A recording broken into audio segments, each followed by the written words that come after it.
Hello नमस्कार। कैसे हैं आप सभी लोग और कैसी चल रही है आपकी तैयारी? बहुत अच्छे होंगे और निरंतर अपनी तैयारी में लगे होंगे। इसी बीच देखिए, भूगोल का एक महत्वपूर्ण टॉपिक जो मानव भूगोल के अंतर्गत आता है। मानव भूगोल तो जानते ही होंगे कि मानव भूगोल आपको इसके पहले बताया जा चुका है कि मानव भूगोल के जनक कौन हैं। रैटजल हैं, जर्मनी के रैटजल।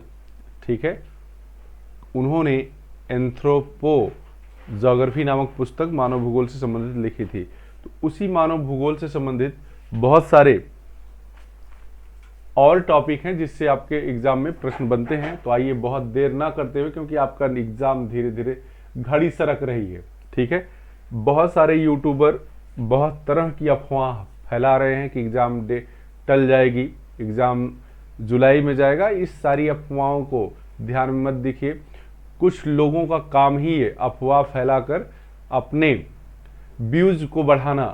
तो ऐसे चैनल से सतर्क रहिए। आप उन्हीं चैनल को इस समय देखिए जो आपको लेकर सजग और सतर्क हैं, ताकि आपका एग्जाम आने वाले समय में बहुत अच्छा हो जाए। ठीक है, आइए देखिए, कम से कम 50 क्वेश्चन लगा है। 50 पे अगर आप बात कर लेंगे तो निश्चित रूप से इससे एक भी क्वेश्चन गलत नहीं होने वाला है। देखिए, मानव भूगोल, प्रजातियां एवं जनजातियां। ठीक है, आइए इसके बाद बात करते हैं। ये कह रहा है कि वर्तमान मानव का आगमन पृथ्वी पर किस युग में हुआ था। जो वर्तमान मानव है उसका आगमन पृथ्वी पर कब हुआ था? जल्दी से बताइएगा। आपने पढ़ा होगा टर्सरी युग, प्लीस्टोसीन काल, इयोसीन काल और मियोसीन काल या मायोसीन काल। तो निश्चित रूप से आपका आंसर क्या होगा? टर्शियरी युग। क्या होगा?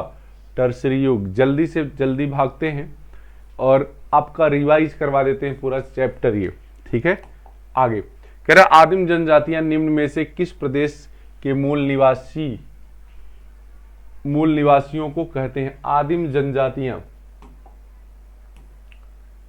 आदिम जनजातियां निम्न में से किस प्रदेश के मूल निवासियों को कहते हैं? जब ये प्रश्न इंग्लिश में टाइप होगा तो ये एर्बोजीन्स शब्द करके आएगा। क्या आदिम जनजाति को क्या लिखेगा? एर्बोजीन्स। तो ऐसी जनजातियां कहां पे पाई जाती हैं? ऑस्ट्रेलिया में पाई जाती हैं। एर्बोजीन्स कहां पाई जाती हैं? ऑस्ट्रेलिया में पाई जाती हैं। तो ये आप जानिएगा और लगाइएगा। आगे कह रहा सबसे पहले, ठीक है, सबसे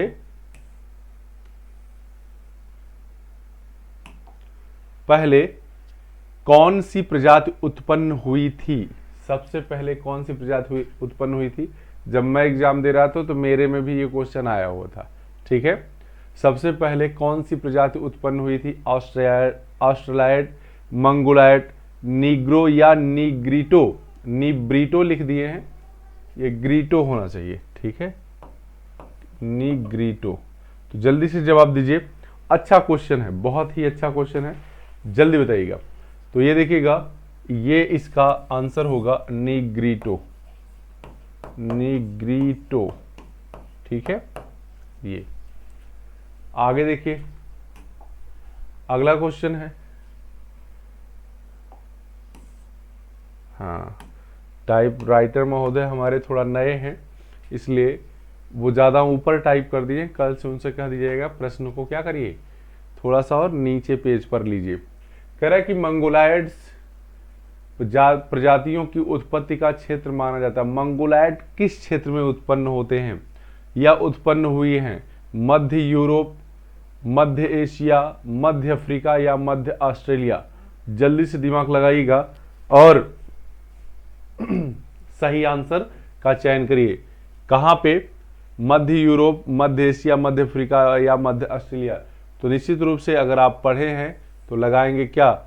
मध्य एशिया। क्या लगाएंगे?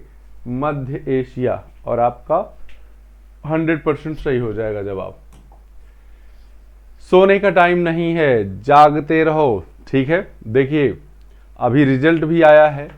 टॉप 3 में लड़कियां हैं, टॉप 3 में लड़कियां हैं। लड़कों का जोश ही पता न कहाँ चला गया है। और शक्ति दुबे को आप देखे होंगे, इस समय तमाम सारे इंटरव्यू चल रहे हैं। हालांकि टीजीटी पीजीटी में इस तरह के इंटरव्यू तो नहीं होते हैं, लेकिन आपका सिलेक्शन होगा जिस दिन, वो भी किसी आईएएस से कम नहीं होगा, क्योंकि हमारा लक्ष्य जो होता है हम उसी को पा लेते हैं, तो वही हमारे लिए सर्वोपरि होता है। मंगोल प्रजाति, मंगलो प्रजाति लिख दिए है ये मंगोल प्रजाति। क्या है? मंगोल प्रजाति, ये बना लीजिएगा, मंगोल प्रजाति की जन्मभूमि कहाँ है? भारत, इंडोनेशिया, चीन या मध्य पश्चिमी एशिया। देखिए ABCD की जगह 1 2 3 है, तो ABCD ही इसको मान के चलिएगा, या 1 2 3 मान के चलिएगा, 4 ABCD या 1 2 3 4, कोई दिक्कत नहीं है।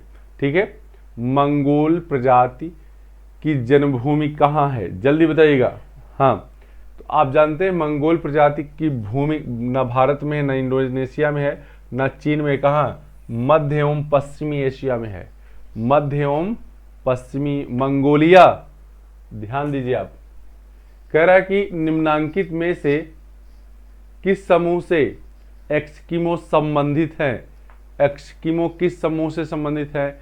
निग्रोइड, मंगोलाइड, कॉकेसड या अल्पाइन? बहुत ही जबरदस्त क्वेश्चन है। ठीक है, ये भी। हाँ, अब बताइएगा, निम्नांकित में से किस समूह से एस्किमो के बारे में आप जान रहे होंगे। ये आदिम जनजातियां हैं, अलास्का के क्षेत्र में निवास करती हैं। इनके बर्फ के घर होते हैं जिनको इग्लू कहा जाता है। इग्लू, यह कयाक नामक नाव और स्लेश नामक नाव का यूज करते हैं, और हार्पून नामक हथियार का यूज करते हैं, जिससे यह लोग मछली मारते हैं। ठीक है, तो पूछ रहा है एस्किमो का समूह कौन सा है? तो मंगोलाइड है। एस्किमो क्या है? मंगोलाइड है। इससे जितने भी प्रश्न बन सकते हैं मैंने आपको बता दिया। आगे है कि मंगोलाइड प्रजाति की वह कौन सी विशेषता है जो उसे अन्य प्रजातियों से अलग करती है? तिरछे नेत्र, कूल्हों में अतिरिक्त चर्बी, पीत वर्ण या लंबी नाक। तो मंगोलाइड कैसे दिखते हैं? पीत दिखते हैं, पीले पीले होते हैं। ठीक है, यही सबसे अलग करता है उनको। ठीक, आगे कह रहा है कि जनजाति समूहों की सबसे बड़ी संख्या रहती है युगांडा में, दक्षिण अफ्रीका में, तंजानिया में या नाइजीरिया में। तो मैं बता दूं आपको, पढ़े हैं या नहीं पढ़े हैं आप नोट कर लीजिएगा कि जनजाति समूहों की सबसे बड़ी जो संख्या रहती है वो तंजानिया में रहती है। कहाँ रहती है? तंजानिया में। ठीक है, जनजाति समूहों की सबसे बड़ी संख्या कहाँ रहती है? तंजानिया में। आगे कह रहा है कि निम्न में से किस प्रजाति के घर क्राल कहलाते हैं? बहुत ही इंपॉर्टेंट क्वेश्चन है, बहुत ही इंपॉर्टेंट क्वेश्चन है, जल्दी बताइएगा। किस प्रजाति के घर क्राल कहे जाते हैं? तो बुशमैन, खिरगिज, मसाई, सेमांग। तो मसाई के घर को क्राल कहते हैं। यह एक समूह में छोटे छोटे तंबुओं में, यह चरवाहे किस्म के लोग हैं जो अपने पशुओं को चराते समय इधर उधर निवास करते हैं। उन्हीं तंबुओं या टेंट को क्राल कहा जाता है। क्या कहा जाता है? क्राल। कह रहा है कि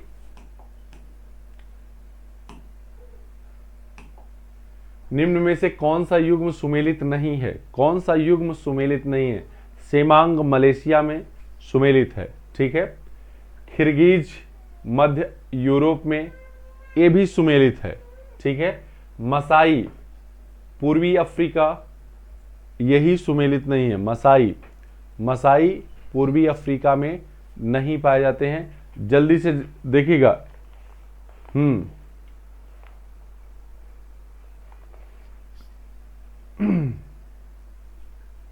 सेमांग मलेशिया, खिरगिज मध्य ओहो सॉरी बहुत ब्लंडर होने जा रहा है। देखिए ध्यान, दुर्घटना हटी ये भी सही है, ठीक है।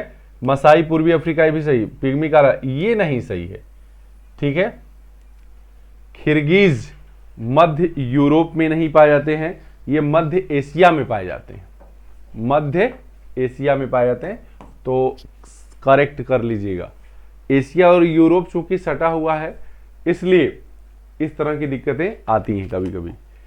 कह रहा कि बुशमैन रहते हैं, बुशमैन कहां अभी आया था, कालाहारी में। कहां रहते हैं, कालाहारी में बुशमैन। आगे बुशमैन निवास करते हैं कहां, कालाहारी के मरुस्थल में। तो जो प्रश्न दोहराए गए हैं थोड़ा सा बदल बदल के, तो उसको आप तुरंत लगा के आगे बढ़ जाइए। निम्नलिखित में से कौन सा युग्म सुमेलित है, सुमेलित है देखना आपकी। सेमांग आप जानते हैं मलेशिया में रहते हैं, मसाई, ठीक है। पूर्वी अमेरिका में, पूर्वी अमेरिका में ये तो नहीं सही है। बहु कीनिया, बद्दू ये है, क्या है, बद्दू, ये नाम है बद्दू, ठीक है, बद्दू। सकाई जापान। तो जल्दी से इस प्रश्न का जवाब दीजिए। हाँ, सुमेलित नहीं है, सुमेलित है पूछा आपकी बार, क्या पूछा है, सुमेलित है। तो जल्दी बताइएगा कौन सा सुमेलित है। तो इस प्रश्न का आंसर आपका है मसाई पूर्वी अमेरिका। गलत हो जाएगा, ये चूंकि गलत टाइप हुआ है अफ्रीका। आज कहते हैं थोड़ा इसको सही करिए, क्योंकि देखे नहीं है टाइप करते समय। पूर्वी अफ्रीका रहेगा तो सही होगा, और वही सही है, बाकी सब सही है, ठीक है। बाकी सब क्या है, बाकी सब गलत है। आगे कह रहा है कि मसाई आदिम जनजाति का मूल निवास स्थान है। फिर उसी प्रश्न को थोड़ा सा बदल के पूछ दिया। मसाई कहाँ रहते हैं, मलाया प्रायद्वीप का मध्यवर्ती भाग, मध्य एशिया का खिरगिज जिया पठार, सऊदी अरब का मरुस्थल, पूर्वी अफ्रीका का सवाना घास का क्षेत्र। पूर्वी अफ्रीका में ही मसाई लोग निवास करते हैं अपने पशुओं को चराते हुए। तो जल्दी से बताइए, और इसका आंसर आप पहले जान चुके हैं, क्या होगा, पूर्वी अफ्रीका का सवाना क्षेत्र, पूर्वी अफ्रीका का सवाना क्षेत्र। कोई ना कोई प्रश्न जरूर छपेगा, एक या दो, ठीक है। 125 क्वेश्चन अगर पीजीटी के लगेंगे तो उसमें जरूर 2 क्वेश्चन रहेगा, और टीजीटी का लगेगा तो 1 क्वेश्चन जरूर रहता है, ठीक है, क्योंकि 62 क्वेश्चन लगते हैं। विश्व की प्रजातियों व उनके निवास स्थल के जोड़े प्रस्तुत हैं। गलत जोड़ा बताइए, गलत जोड़ा, ठीक है। अब देखिए एक ही में लिख दिए हैं, पहले तो इसको Congo basin, pygmy Congo basin, इसको अलग अलग करना है, ठीक है। बद्दू ये कर लीजिएगा, सकाई साइबेरिया, एस्किमो उत्तरी अमेरिका। पहले इसको देखेगा, पिग्मी यहां से अलग, बद्दू यहां से अलग, सका ये डैश बीच में छोड़ दिए। तो कह रहा है कि गलत जोड़ा बताइए, पिग्मी कांगो बेसिन ये तो सही है, बद्दू अरब में पाए जाते हैं ये भी सही है, सकाई साइबेरिया, एस्किमो उत्तरी अमेरिका का टुंड्रा प्रदेश। देखिएगा कौन सा सही है। और मैं आपको बता दूं विश्व की जनजातियों में से पूछा है, कौन सा जोड़ा गलत है। विश्व की प्रजातियों व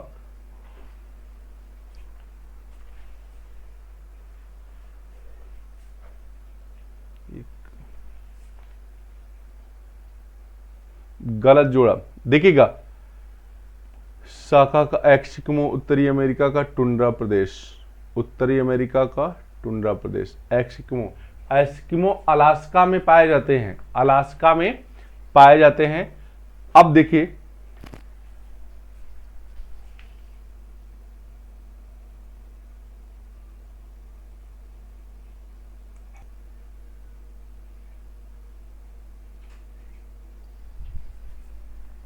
हाँ, तो देखिएगा ये भी आपका सही है, ये गलत है। सकाई साइबेरिया में नहीं पाए जाते, सकाई साइबेरिया में नहीं पाए जाते, बल्कि कहां पाए जाते हैं? मलय प्रायद्वीप में, मलय प्रायद्वीप। क्लियर? आइए अगला क्वेश्चन कह रहा है कि निम्नलिखित समूहों में से कौन सी जनजातियां अपना जीवन यापन खाद्यान्न संग्रह तथा शिकार से करती हैं? खाद्यान्न संग्रह तथा शिकार से करती हैं। बुशमैन, पिग्मी, एस्किमो एक समूह यह है। दूसरा है मसाई, किर्गिज तथा बोरो। फिर है पिग्मी, एस्किमो तथा किर्गिज, बोरो, बुशमैन तथा मसाई। ये मुसाई नहीं है, ये है मसाई। क्या है? Masai.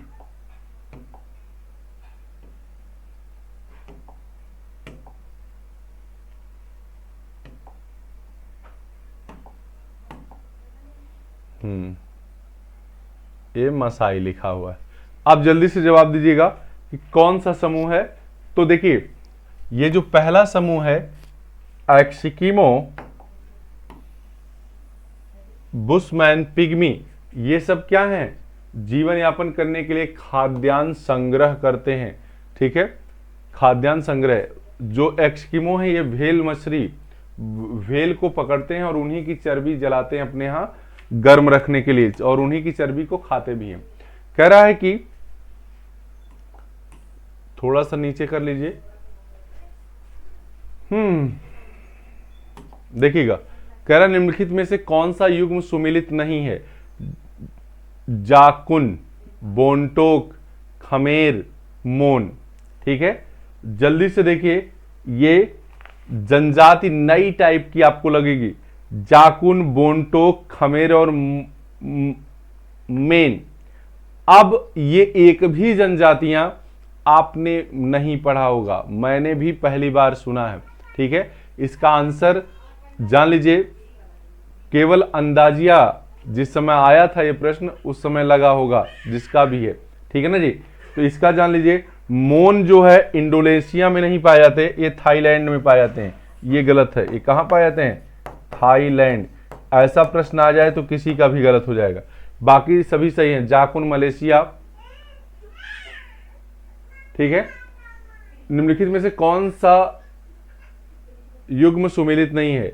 जाकुन Malaysia, वोनटोक Philippines, Khmer Cambodia. मोन जो है इंडोनेशिया में नहीं पाए जाते, ये कहां पाए जाते हैं? थाईलैंड में पाए जाते हैं। कहां? म्यांमार भी, म्यांमार भी आएगा तो भी सही मारिएगा, म्यांमार और थाईलैंड। ठीक है, मोन। आगे कह रहा है कि विषुवतरेखी पेटी में दक्षिणी थाईलैंड और मलाया की पहाड़ियों में किस जनजाति के लोग रहते हैं? थाईलैंड और मलाया। अभी ये प्रश्न एक तरह से गया है। देखिएगा, थाईलैंड और मलाया में कौन सी जनजाति पाई जाती है? सैमोयड्स, चुकची, सकाई या सेमांग? जल्दी बताइएगा, कौन सी जनजाति थाईलैंड और मलाया में पाई जाती है? तो थाईलैंड और मलाया में कौन सी? सेमांग। कौन सी? सेमांग। कहां? ये डी 4। आगे कह रहा है कि कयाक नामक नाव का प्रयोग कौन करता है? अभी मैंने इस प्रश्न के आंसर को क्या किया है? बताया है। जल्दी से आप पढ़िए और बता दीजिए। कयाक नामक नाव का प्रयोग कौन करते हैं? तो कयाक नामक नाव का प्रयोग एस्किमो करते हैं। ये खाल से बनी होती है, पानी में एक स्लेज भी होती है, स्लेज। ये कुत्ते खींचते हैं, हड्डियों की बनी होती बर्फ पर। किस पे खींचते हैं? बर्फ पर कुत्ते खींचते हैं इसको, स्लेज। ये भी एक तरह की गाड़ी है। क्या है? गाड़ी। आइए, कह रहा कि एस्किमो के घर को कहते हैं, अभी मैंने बताया एस्किमो के घर को इग्लू कहते हैं। ये बर्फ का घर होता है। कैसा होता है? बर्फ का घर। जल्दी करिए, चलते हैं अगले प्रश्न पर। देखिएगा, शिकार करने वाले हार्पून नामक यंत्र का प्रयोग किसके द्वारा किया जाता है? तो अभी मैंने थोड़ी देर पहले बताया, हार्पून मछली मारने के लिए एक्सकिमो लेक करते हैं। आगे कह रहा है कि फिर कि हारपून, शिकार करने के लिए हारपून तो तुरंत देखते ही मारना है एक्सकिमो को, एक्सकिमो, एक्सकिमो। फिर देखिए अगला प्रश्न कह रहा है कि मछली पकड़ना, शिकार करना, भोजन एकत्रित करने की क्रियाएं की जाती हैं मलेशिया के सेमांग द्वारा,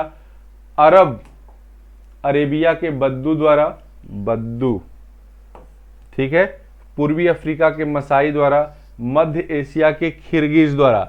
ये प्रश्न जब आप पढ़ते हैं तो इनकी विशेषताओं को ध्यान में नहीं रखा जाता है, इसलिए प्रश्न गलत होते हैं।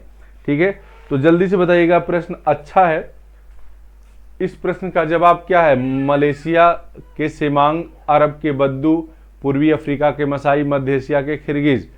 तो मलेशिया के सेमांग के द्वारा, मलेशिया के सेमांगों के द्वारा। आगे कह रहा है कि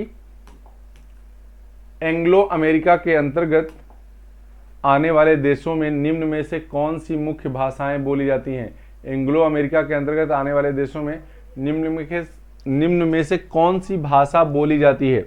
ट्रिपिकल प्रश्न है, ठीक है, ट्रिपिकल प्रश्न है।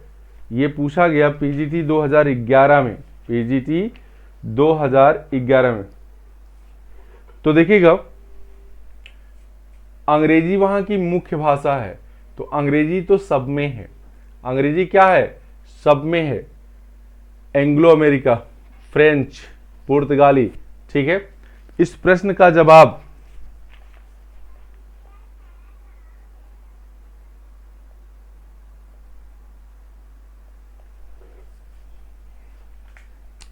ठीक सबसे अधिक बोले जाने वाली भाषा है। देखिए, इस प्रश्न का जवाब सर्च करके तब मैं बताऊंगा, क्योंकि इस प्रश्न का जवाब आयोग भी उस समय जो दिया है उसको बच्चों ने चैलेंज किया था। ठीक है, तो इस प्रश्न को छोड़िए, अगले वीडियो में मैं जवाब इसका दे दूंगा। ठीक है, अभी बताना ठीक नहीं है।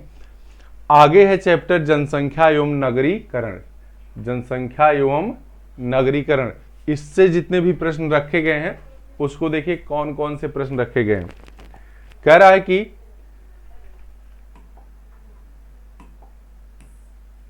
देखिए, विश्व जनसंख्या वितरण को प्रभावित करने वाले निम्न में से कौन से कारक हैं? कृषि योग्य भूमि और जल की उपलब्धता बिल्कुल प्रभावित करेगी, सभ्यता की अवस्था ये भी प्रभावित करेगी, स्थानों की सुलभता और राष्ट्रीय सीमाओं के अवरोध। तो उपयुक्त सभी प्रभावित करते हैं। क्या? सभी प्रभावित करते हैं। हाँ, अगला प्रश्न, मानव को प्रभावित करने वाले कारकों में कौन सा कारक सबसे अधिक प्रभावशाली है? तो प्रभावशाली तो सभी हैं, लेकिन सबसे अधिक जिससे प्रभावित होता है वह है जलवायु। क्या है? जलवायु। आगे, विश्व के कुल क्षेत्रफल में कितना प्रतिशत भाग जल लगभग निर्जन है? तो कुल क्षेत्रफल का कितना प्रतिशत भाग निर्जन है? जल्दी से बताइएगा, अच्छा प्रश्न है ये। ठीक है, तो 1/3 यानी 33% भाग क्या है? निर्जन अवस्था में है, निर्जन। अगला देख लीजिएगा, किसने कहा है कि अनुकूलतम जनसंख्या वह है जो प्रति व्यक्ति अधिकतम आय प्रदान करे? अनुकूलतम जनसंख्या वह है जो प्रति व्यक्ति अधिकतम आय प्रदान करे। तो यह कथन है किसका? डाल्टन का। यह कथन किसका है? डाल्टन का। पढ़े होंगे आप। प्रति व्यक्ति अधिकतम, क्या? प्रति व्यक्ति अधिकतम आय किसके द्वारा होती है? जनाधिक के द्वारा, अनुकूलतम जनसंख्या के द्वारा, अल्प जनसंख्या, वास्तविक नहीं, अनुकूलतम जनसंख्या के द्वारा, अनुकूलतम जनसंख्या के द्वारा। ये प्रश्न का आंसर सही होगा। आगे देखिएगा, कह रहा है कि J.I. क्लार्क महोदय के अनुसार ऐसी जनसंख्या प्रायः किन देशों में मिलती है जिनमें उपयुक्त एवं कुशल व्यक्तियों के अभाव में वहां के संसाधनों का पर्याप्त विकास नहीं हो पाता है? सकल जनाधिक, सापेक्षिक जनाधिक, सकल अल्प जनसंख्या या सापेक्षिक अल्प जनसंख्या? जल्दी से बताइएगा प्रश्न नंबर 30 का जवाब। ठीक है, अच्छा प्रश्न है, जबरदस्त प्रश्न है। ठीक है, जल्दी से बताइएगा क्या जवाब होगा इसका। तो ऐसी जनसंख्या को कहते हैं क्या? सापेक्षिक अल्प जनसंख्या। सापेक्षिक अल्प जनसंख्या, क्योंकि वहां के संसाधनों की तुलना में जनसंख्या बहुत कम है, जो वहां के संसाधनों का उपयोग ही सही से नहीं कर पा रही। आगे है कि जनसंख्या की विशेषताओं का वैज्ञानिक अध्ययन किया जाता है किसमें? तो जनसंख्या की विशेषताओं का वैज्ञानिक जो अध्ययन है वह किया जाता है जननांकी में। किसमें? जननांकी में। ठीक है। जननांकी संक्रमण सिद्धांत नोटेस्टीन का है। किसका है? नोटेस्टीन। आइए बात करते हैं। कह रहा है कि जनसंख्या वृद्धि के स्वरूप में कालावधि में घटित क्रमिक परिवर्तनों को कहा जाता है। जनसंख्या वृद्धि के स्वरूप में कालावधि में घटित क्रमिक परिवर्तन को कहा जाता है। ये सब पढ़ लीजिए, ठीक है, क्योंकि कहां से प्रश्न पूछेगा आप सोचिए। ये प्रश्न नहीं पढ़ते हम लोग, और ये प्रश्न नहीं पढ़ने के कारण ही जब इस तरह का प्रश्न आता है तो गलत हो जाता है। जननांकी प्रो रट लीजिए, समझ लीजिए या तो पढ़ लीजिए। समझ में आई बात? कुछ भी करना है लेकिन प्रश्न गलत नहीं करना एग्जाम में। आगे है कि जननांकी संक्रमण है जनसंख्या की नैसर्गिक वृद्धि प्रवास दर का अंतर, जन्म दर और मृत्यु दर में समय के साथ होने वाला परिवर्तन। तो दूसरा सही है। कौन सा सही है? दूसरा। जन्म दर और मृत्यु दर में समय के साथ जो परिवर्तन होता है उसे हम जनसंख्या संक्रमण कहते हैं। क्या कहते हैं? जनसंख्या संक्रमण। आगे देखिएगा, कह रहा है कि जनसंख्या संक्रमण की अवस्थाओं का सही क्रम चुनिए। उच्च अचल द्रुत वृद्धि, विलंबित वृद्धि, निम्न अचल उत्तर। ठीक है। द्रुत वृद्धि, विलंबित वृद्धि, निम्न वृद्धि, उच्च अचल, विलंबित वृद्धि, निम्न वृद्धि, उच्च अचल, द्रुत वृद्धि, निम्न वृद्धि, उच्च अचल, द्रुत वृद्धि या विलंबित वृद्धि। तो इस प्रश्न का सही जवाब होगा आपका क्या? पहला। क्या? पहला। घटना चक्र में इसको स्टार लगा के छोड़ा, लेकिन इसका आंसर पहला ही होगा। कह रहा है कि जननांकी मॉडल के अनुसार किस अवस्था में मृत्यु दर में कमी तथा जन्म दर में कोई परिवर्तन नहीं होता? किस अवस्था में? ठीक है। मृत्यु दर में कमी, ये क्या है? मृत्यु दर में कमी व जन्म दर में कोई परिवर्तन नहीं होता, तो उसे कहते हैं द्वितीय अवस्था। क्या कहते हैं? द्वितीय अवस्था। अच्छा प्रश्न है, ठीक है। क्या है? अच्छा प्रश्न है। और निश्चित रूप से जब ये प्रश्न आते हैं तो परेशान करते हैं। क्या करते हैं? परेशान। यही आपकी जनसंख्या विस्फोट की अवस्था है। क्या है? जनसंख्या विस्फोट। ठीक है। ऐसा होता क्यों है? क्योंकि देख लीजिए, मृत्यु दर कम हो गई जबकि जन्म दर बनी रहती है। ठीक है।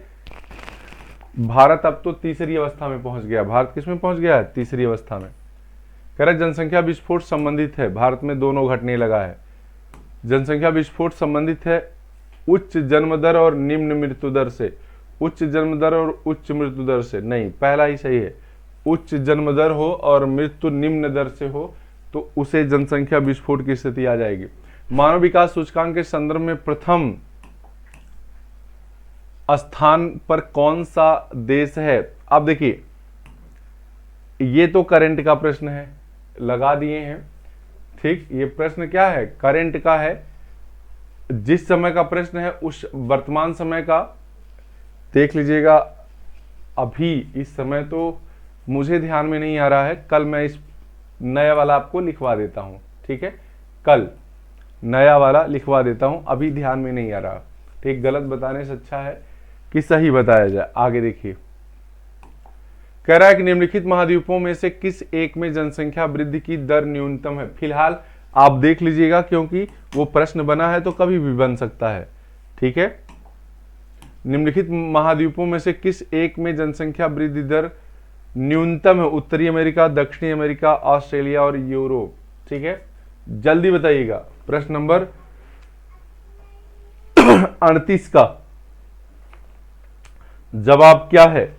जनसंख्या वृद्धि दर न्यूनतम है, तो यूरोप चूंकि ज्यादा पढ़ा लिखा है इसलिए यहां की जनसंख्या क्या न्यूनतम, जैसे केरला में है। कह रहा है कि कथन आ, फ्रांस की जनसंख्या उच्च प्रजनन दर को प्रोत्साहित कर रही है, कारण फ्रांस में जनसंख्या वृद्धि दर 0.5% वार्षिक है। तो कह रहा है कथन और कारण दोनों सही और व्याख्या भी कर रहा है। ठीक है, तो देखिएगा अब ये चूंकि क्या कर दिए हैं, सही तरीके से नहीं सजाए हैं इसको, आप लिख लीजिएगा कथन और कारण दोनों सही है, कथन और कारण दोनों सही हैं,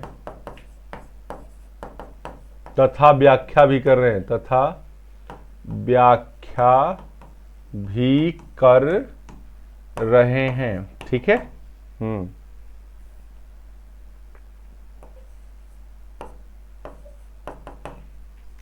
आगे अगला प्रश्न है कि निम्नलिखित में से किस भूभाग की जनसंख्या का घनत्व सबसे कम है? उत्तरी पूर्वी अमेरिका, दक्षिणी पश्चिमी ऑस्ट्रेलिया, उत्तरी पश्चिमी यूरोप या दक्षिणी पूर्वी ऑस्ट्रेलिया? जल्दी बताइएगा, ये भी महत्वपूर्ण क्वेश्चन है।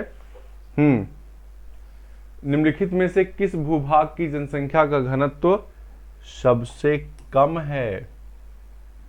सबसे कम है। आइए तो देखते हैं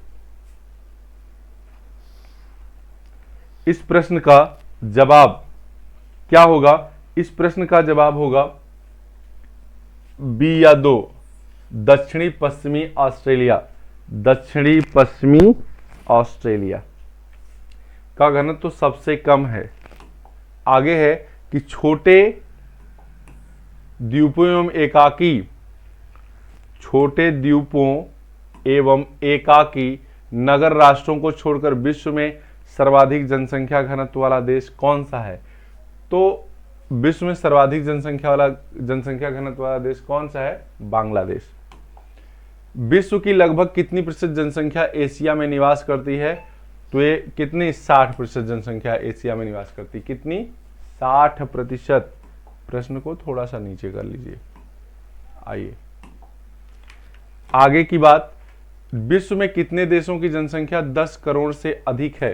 तो जब प्रश्न पूछा गया था उस समय तो अलग आंसर था, लेकिन वर्तमान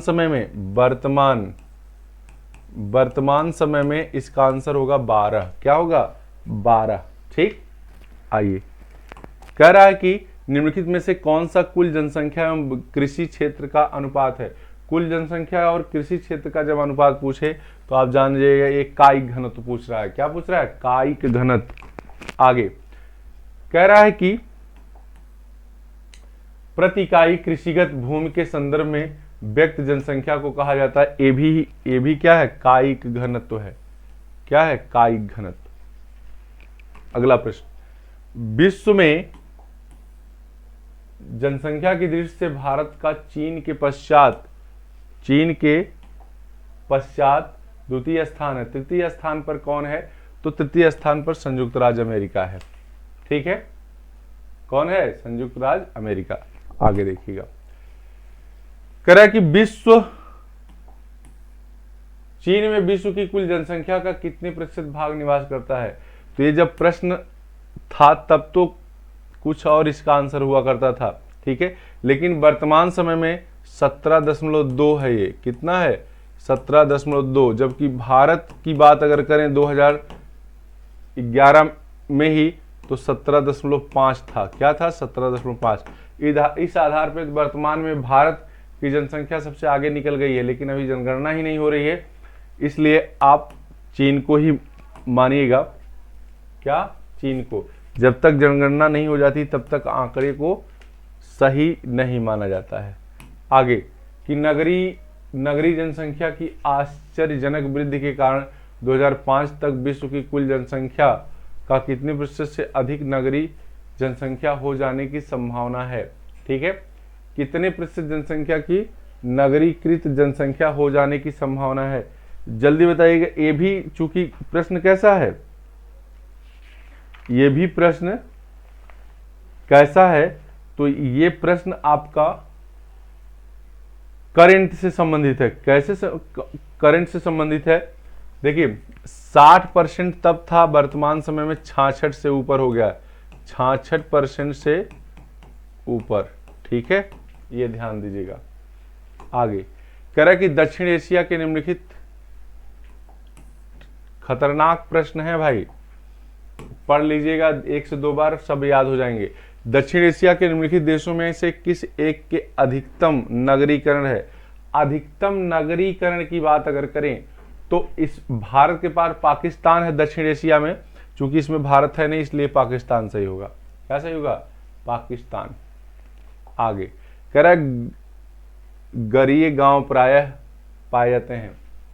देखिए ये भी टाइपिंग एरर है, नगरीय गांव है, आगे ना छूट गया है, नगरीय, नगरीय गांव प्रायः पाए जाते हैं। नगरीय गांव कहां पाए जाएंगे, यूएसए में। कहां पाए जाएंगे, यूएसए, नगरीय गांव। ठीक है, तो इस तरह से आपका 50 प्रश्न पूरा हुआ। कैसी लगी क्लास बताते जाइएगा, कमेंट करिएगा कि आपको कौन कौन से प्रश्न का जवाब नहीं आ रहा था। ठीक है, एसडीआई को एक बार देख लीजिएगा। किसको, एसडीआई को, नहीं तो कल मैं बताऊंगा ही बताऊंगा। धन्यवाद। प्लेलिस्ट में जाकर एक जगह सारे सब्जेक्ट का आप देखिए, आपका एग्जाम करीब है, सोते खाते पीते पढ़ते एकदम जरूर वीडियो को देखिए और पूरा देखकर तब खत्म समाप्त करिए, नहीं कि छुआ और निकल गए। समझ में आई बात। और आपके एग्जाम में प्रश्न जरूर यहां से मिलेंगे। धन्यवाद सुनने के लिए, गुड नाइट।